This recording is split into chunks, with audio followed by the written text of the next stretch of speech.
Hello friends, welcome to my YouTube channel. मैं महजिबा खान और आप देख रहे हैं स्टडी स्पार्क्स। जैसा कि आप स्क्रीन पर देख सकते हैं कि हम आज केमिस्ट्री की क्लास 1 को स्टार्ट करने वाले हैं। यहाँ पर हम एनसीईआरटी की 6th class, 7th class and also 8th class की एनसीईआरटी कवर करने वाले हैं। यहाँ पर कोई भी ऐसा टॉपिक नहीं रह जाने वाला है आपका जो CTET 2024 में आपका ना आए। सारी ही इम्पोर्टेंट पॉइंट हम कवर करेंगे, साथ में जितना सिलेबस है उसको हम टॉपिक वाइज यहाँ पर लेकर के चलने वाले हैं। अगर आपने मेरी साइंस की प्रीवियस वीडियो को देख लिया है, बायोलॉजी की क्लास फर्स्ट वहाँ पर अपलोड की जा चुकी है। अब स्टार्ट करते हैं आज की क्लास को, जो कि है आपकी केमिस्ट्री की क्लास फर्स्ट। चलिए स्टार्ट करते हैं। एक चीज़ और है, अगर आपको मेरे हैंडराइटिंग नोट्स में पढ़ने में ज़्यादा अच्छा लग रहा है तो मैं यहाँ पर जिस तरह से अभी आप स्क्रीन पर देख सकते हैं हैंडराइटिंग नोट्स, तो मैं उस तरीके से भी करवा सकती हूँ। और बायोलॉजी की तरह आपको स्लाइड से पढ़ना अच्छा लग रहा है तो मैं वैसे भी आपको करवा सकती हूँ। चलिए ज़्यादा टाइम वेस्ट किए बिना वीडियो को स्टार्ट करते हैं। यहाँ पर हमारा पहला टॉपिक है आपका एसिड, ठीक है। और टॉपिक हमारा एसिड है एंड चैप्टर का नेम है हमारा acid and base. Acid and base, ठीक है। यहाँ पर पढ़ते हैं हम एसिड के बारे में। तो एसिड यानी कि अम्ल के बारे में हम जान लेते हैं। अम्ल कैसे होते हैं, तो अगर स्वाद की बात की जाए तो अम्ल स्वाद में कैसे होते हैं, खट्टे होते हैं। अम्ल का जो स्वाद है वो आपका खट्टा होता है। और ये क्या करते हैं, ये ब्लू लिटमस पेपर को रेड कर देते हैं, यानी कि ये नीले लिटमस पेपर को लाल कर देते हैं। ये मोस्ट इम्पॉर्टेंट क्वेश्चन है। कई बार तो यहाँ से डायरेक्ट क्वेश्चन पूछा गया है कि अम्ल नीले लिटमस को लाल कर देते हैं या फिर लाल लिटमस को नीला कर देते हैं या फिर ये कोई नो चेंज रहता है। इस तरीके से क्वेश्चन कई बार आपका पूछा जा चुका है। तो यहाँ पर हमने कई पॉइंट सीख लिए पहली लाइन में कि एसिड जो होते हैं वो आपके स्वाद में खट्टे होते हैं। ब्लू लिटमस पेपर को ये क्या कर देते हैं, आपका रेड कर देते हैं।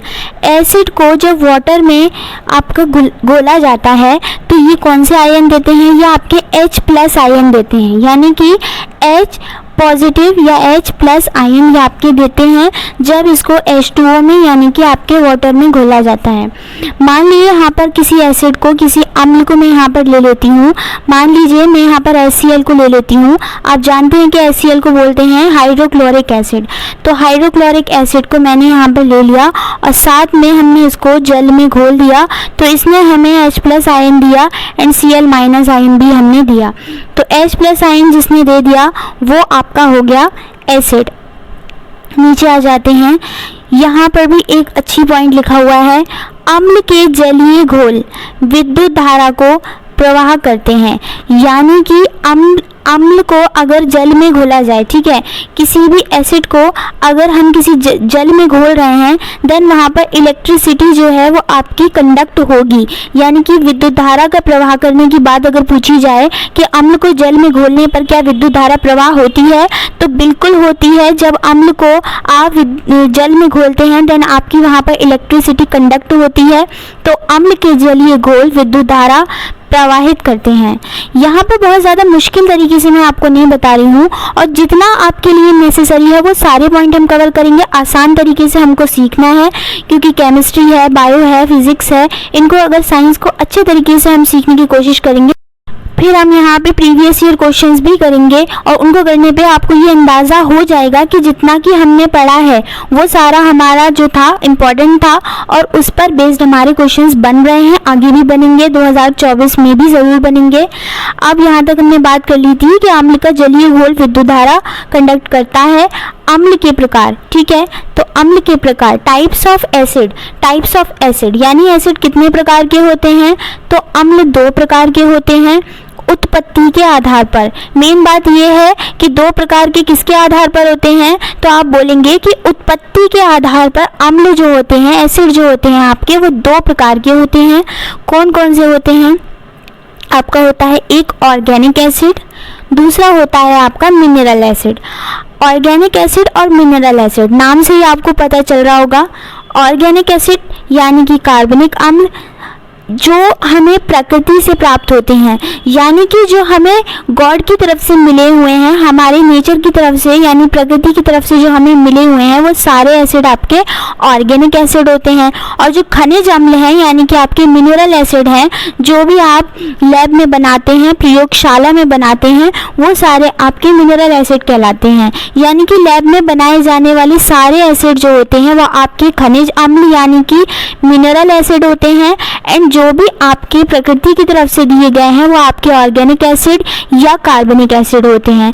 और प्रकृति की तरफ से किस तरह से दिए होते हैं, तो एनिमल्स यानी जंतुओं के थ्रू आपको मिलते हैं, जंतुओं के थ्रू मिलते हैं, पादपों या पौधों के थ्रू आपको मिलते हैं, तो वो सारे एसिड आपके ऑर्गेनिक एसिड या फिर कार्बनिक एसिड कहलाते हैं।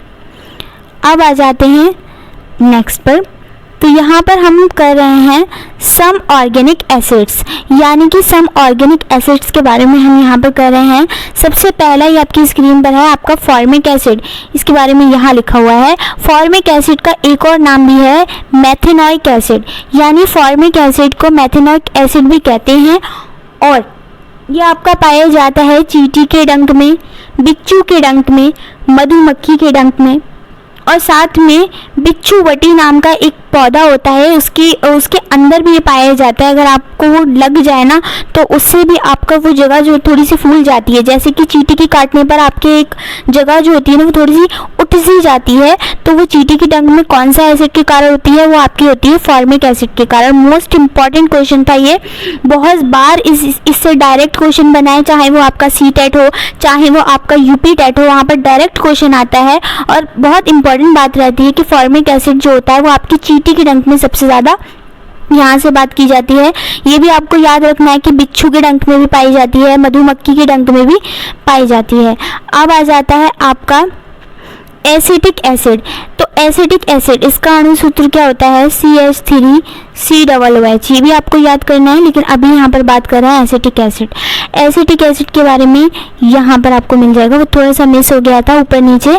तो एसिटिक एसिड जो होता है वो आपका उसको बोलते हैं आपका एथेनोइक एसिड, यानी कि एसिटिक एसिड को एथेनोइक एसिड भी बोलते हैं। बहुत इंपॉर्टेंट बात है ये भी, ये सिरके में पाया जाता है। यहाँ से भी डायरेक्ट कितनी ही बार पूछा जा चुका है कि सिरके में कौन सा एसिड पाया जाता है, तो आपका सिरके में एसिटिक एसिड CH3COOH पाया जाता है। अब आ जाते हैं लैक्टिक एसिड। लैक्टिक एसिड आपका पाया जाता है दूध में, दही में और मिल्क के सारे जो प्रोडक्ट हैं उनमें पाया जाता है। सिट्रिक एसिड आपका पाया जाता है लेमन में पाया जाता है, ऑरेंज में पाया जाता है, टोमेटो में पाया जाता है, टमाटर में एक और चीज़ पाई जाती है ऑक्सैलिक एसिड पर अगर आप देखेंगे तो ये भी टमाटर में पाया जाता है। बहुत बार इससे क्वेश्चन बना है कि टमाटर में कौन सा एसिड पाया जाता है, तो अगर आपको सिट्रिक एसिड और ऑक्सैलिक एसिड दोनों ही दे दी जाए, क्योंकि दोनों ही टमाटर में पाए जाते हैं, तो आप वहाँ पर सिट्रिक एसिड लगाएंगे, क्योंकि अगर ज़्यादा क्वांटिटी होगी तो वो सिट्रिक एसिड की होती है टमाटर में, ऑक्सैलिक एसिड की उसके मुकाबले में थोड़ी सी कम होती है। अब आ जाते हैं एस्कॉर्बिक एसिड। एस्कॉर्बिक एसिड जो होते हैं आपके सभी खट्टे फलों में पाए जाते हैं। खट्टे फलों में विटामिन सी भी होती है, और विटामिन सी की कमी से कौन सा रोग हो जाता है, स्कर्वी रोग हो जाता है। उसके नाम से भी आपको ये चीज़ पता लग रही होगी। एस्कॉर्बिक एसिड आपका सभी खट्टे फलों में पाया जाता है। मैलिक एसिड आपका एप्पल में पाया जाता है। ऑक्सैलिक एसिड आपका टमाटर एंड पालक में पाया जाता है। टार्ट्रिक एसिड आपका इमली में पाया जाता है, अंगूर में यानी कि ग्रेप्स में पाया जाता है। नोट करते चलिएगा। और अगर आप इनकी पीडीएफ्स भी चाहते हैं तो लिंक आपको मेरे टेलीग्राम चैनल का डिस्क्रिप्शन में मिल जाएगा, वहाँ पर से आपको मेरे इन नोट्स की जो है पीडीएफ भी मिल जाएगी। वहाँ से जाकर भी आप आराम से नोट कर सकते हैं। नोट ना भी करना चाहें तो पीडीएफ से भी याद कर सकते हैं अगर आपके पास इतना टाइम नहीं है। फिर आ जाता है आपका सल्फ्यूरिक एसिड, ये Fe है, और ये पाया जाता है आपका अनियन यानी कि आपकी प्याज में पाया जाता है। और प्याज काटने पर जो आंसू आ जाते हैं आंखों में, वो भी आपका सल्फ्यूरिक एसिड के कारण ही आ जाते हैं। यह आ जाता है आपका ग्लूटामिक एसिड, ये आपका गेहूं में पाया जाता है। और ये न्यूक्लिक एसिड जो है आपका डीएनए आरएनए में पाया जाता है। एमिनो एसिड आपको पता ही आपका प्रोटीन में पाया जाता है। बहुत इंपॉर्टेंट पॉइंट है कि एमिनो एसिड आपको किस में पाया जाता है, तो एमिनो एसिड जो है वो प्रोटीन में पाया जाता है। एसिटिक एसिड के बारे में मैं आपको बता चुकी हूँ, उसको एथेनोइक एसिड कहते हैं, और यह आपका सिरके में पाया जाता है। यहाँ पर हमने काफ़ी सारे ऑर्गेनिक एसिड्स के बारे में यानी कि कार्बनिक एसिड के बारे में यहाँ पर डिस्कशन कर लिया। अब आ जाते हैं खनिज एसिड। खनिज एसिड यानी कि मिनरल एसिड्स, ठीक है, जो कि मैं आपको पहले बता चुकी हूँ कि खनिज एसिड कौन कौन से होते हैं। तो जो भी हम प्रयोगशाला में बनाते हैं वो हमारे खनिज एसिड होते हैं, और कार्बनिक एसिड या ऑर्गेनिक एसिड वो होते हैं जो हमें प्रकृति के द्वारा दिए गए हैं। तो प्रयोगशाला में बनाए जाने वाले एसिड जो होते हैं, जिसमें सबसे पहला नाम आ जाता है आपका सल्फ्यूरिक एसिड। सल्फ्यूरिक एसिड है, दूसरा है आपका नाइट्रिक एसिड है, और तीसरा आपका HCl हाइड्रोक्लोरिक एसिड है। ठीक है, सल्फ्यूरिक एसिड क्या है? Sulphuric acid king of acid है, एसिड का राजा है। कसीस का तेल है, इसको कसीस का तेल भी बोला जाता है। रसायनों का राजा भी सल्फ्यूरिक एसिड को ही बोला जाता है। बैटरिक एसिड है, मोबाइल की बैटरी में जो अगर कोई पाया जाता है तो भाई वो आपका सल्फ्यूरिक एसिड पाया जाता है। सीसा संचालक जो बैटरी होती है उसमें कौन सा एसिड स्टोर होता है, तो उसमें भी आपका जो है सल्फ्यूरिक एसिड या जिसका सूत्र है H2SO4 है वो आपका पाया जाता है। अब आ जाते हैं नाइट्रिक एसिड में। तो नाइट्रिक एसिड जो होता है विस्फोटक बनाने में प्रयोग किया जाता है। HCl जो होता है आपका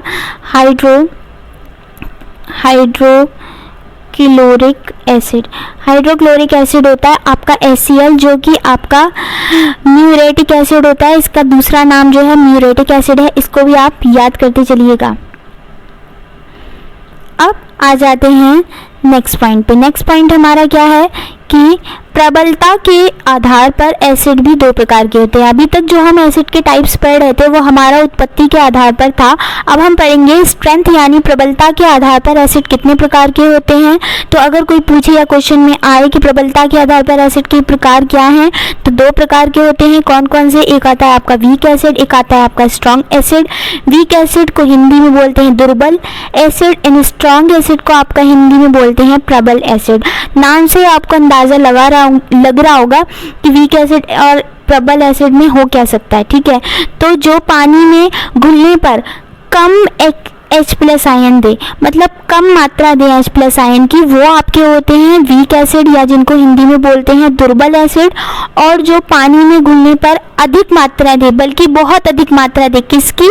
H+ आयन की बहुत अधिक मात्रा दे, वो होते हैं आपके स्ट्रॉन्ग एसिड या जिसको हिंदी में बोलते हैं आपके प्रबल एसिड।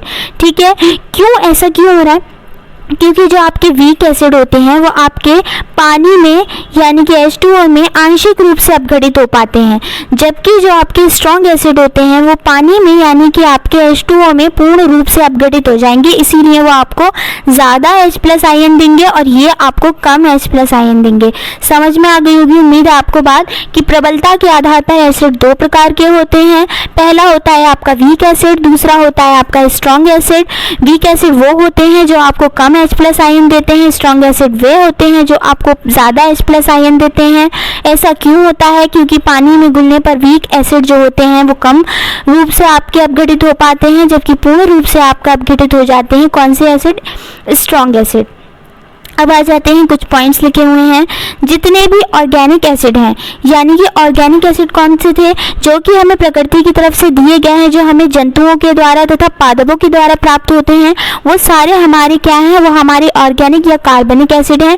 ये सभी आपके वीक एसिड हैं। इसको भी समझ लेते हैं ऐसा क्यों है भाई। अब आपको प्रकृति की तरफ से दिए गए हैं एसिड्स, ठीक है, तो एसिड अगर बहुत ज़्यादा स्ट्रॉन्ग हो जाएगा तो प्रकृति की तरफ से जो आपको एसिड दिए गए हैं अगर वो बहुत ज़्यादा स्ट्रॉन्ग हो जाएगा तो फिर तो काम ही हो जाएगा। बहुत ज़्यादा स्ट्रॉन्ग हो जाएगा एसिड। मान लिया कि आपका बहुत सारे एसिड थे, हमने यहाँ पर पढ़े थे, चलते हैं ऊपर चलते हैं, यहाँ पर आ जाते हैं। यहाँ पर हमने पढ़ा था मैलिक एसिड, ठीक है। अब ये मैलिक एसिड ये एक ऑर्गेनिक एसिड है, इसका मतलब ये हमें प्रकृति की तरफ से दिया गया था। ये किस में पाया जाता है? ये एप्पल में पाया जाता है, ठीक है। अब हमने एप्पल खाया, एप्पल अगर मान लेते हैं, ऐसा है नहीं, एप्पल अगर ये होता एक स्ट्रॉन्ग एसिड, अगर ये स्ट्रॉन्ग एसिड होता तो फिर क्या होता? स्ट्रॉन्ग एसिड अगर ये होता तो क्या होता, मुंह जल जाता, खा नहीं पाते। इसी तरह से ऑक्जेलिक एसिड अगर स्ट्रॉन्ग एसिड हो जाएगा टमाटर खाने पे तो फिर तो मुंह ही नहीं बचेगा, दोबारा कुछ खाने के लायक ही नहीं बचेगा। इसीलिए जितने भी हमारे गॉड की तरफ से दिए गए हमारे एसिड हैं वो सारे हमारे ऑर्गेनिक एसिड हैं, वीक एसिड हैं, और जितने भी प्रयोगशाला में बनाए जाने वाले आपके एसिड हैं वो सारे आपके स्ट्रॉन्ग होते हैं। जैसे कि HNO3 है आपका, H2SO4 है।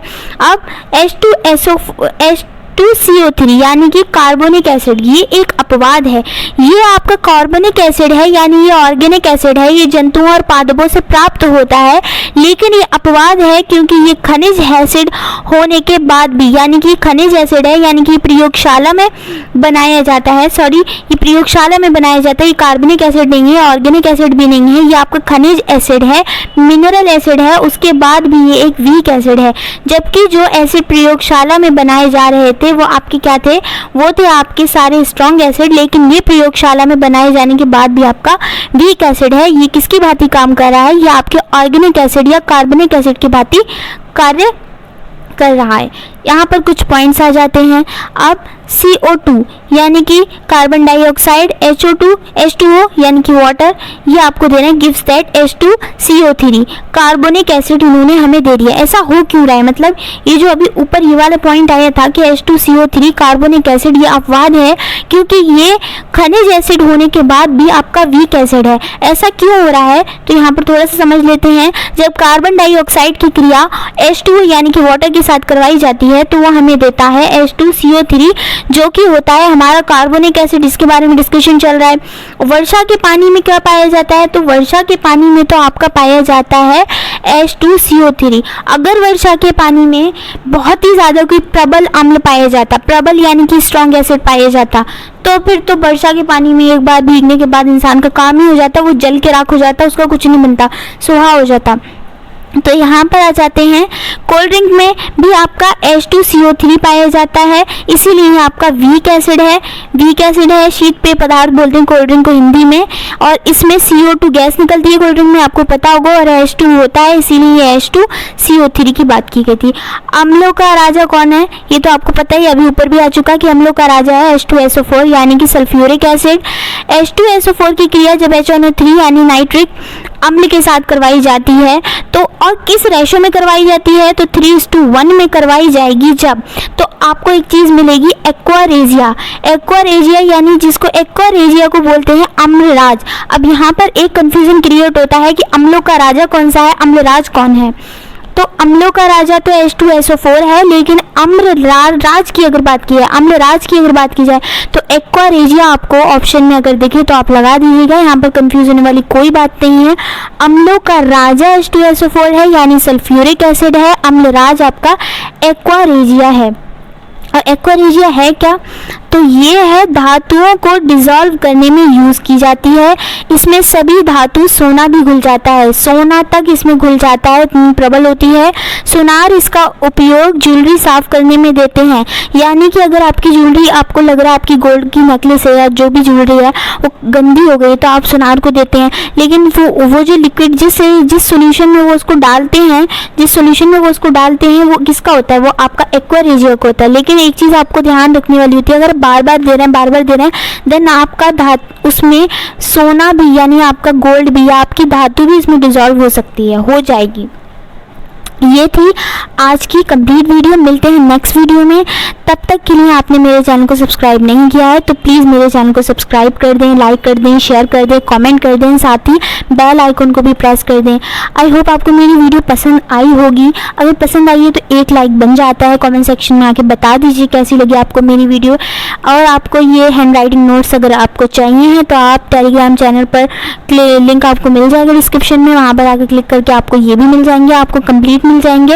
एंड वहाँ पर एक मैसेज आपको ज़रूर करना नेसेसरी रहता है।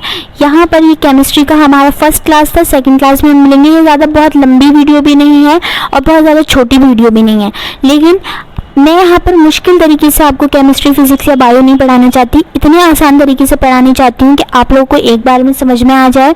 और ये वीडियो सच में CTET 2024 सीटेट 2024 के लिए बहुत ज़्यादा आपकी हेल्पफुल रहने वाली है। इतनी हेल्पफुल रहने वाली है क्योंकि यहाँ पर हम टॉपिक वाइज पूरी जो आपकी NCERT है उसको कवर करने वाले हैं। और ऐसा नहीं है कि हमें बहुत ज़्यादा डिटेल में जानने की ज़रूरत है, बिल्कुल भी ज़रूरत नहीं है। जितनी चीज़ें हमारे लिए सफिशिएंट है हमको उनको ही करना है। सिलेबस से भटकना बिल्कुल भी नहीं है, सिलेबस के अकॉर्डिंग लेकर के चलना है कि उस पर बेस्ड ही क्वेश्चंस आने वाले हैं। साथ में जैसे ही टॉपिक कंप्लीट होंगे हम करेंगे यहाँ पर आपकी साइंस पेडागोजी की क्लासेस भी यहाँ पर होंगी। तो मेरे चैनल पर बने रहिए, तब तक के लिए गुड बाय।